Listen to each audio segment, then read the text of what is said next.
vos réponses.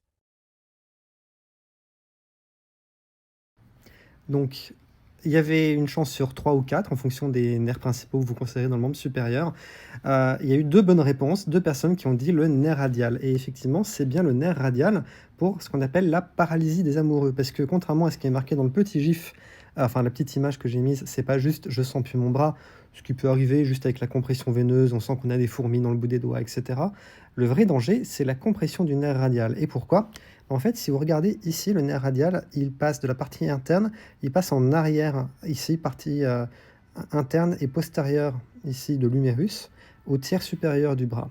Et à cet endroit-là, il est très vulnérable à une compression parce qu'il est plaqué contre l'os dans un sillon, le sillon du nerf radial qui se situe entre les deux chefs, le chef médial et je crois le chef latéral, ou le chef long, peu importe, du triceps. Il est coincé là, avec une petite artère.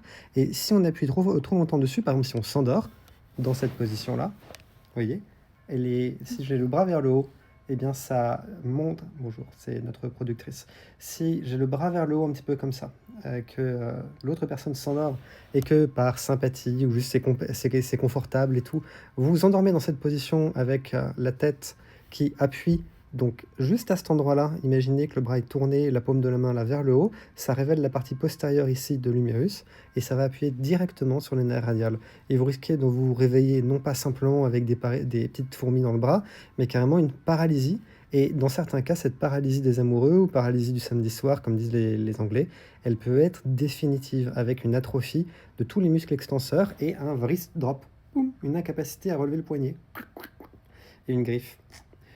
Donc, ce qu'il faut faire, c'est vous attendez qu'elle s'endorme, ferme les yeux, et vous allez prendre avec délicatesse votre assistant.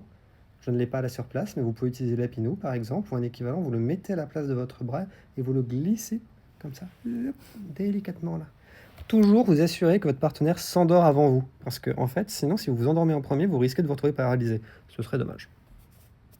Au fait, on est à 5000 followers. Ah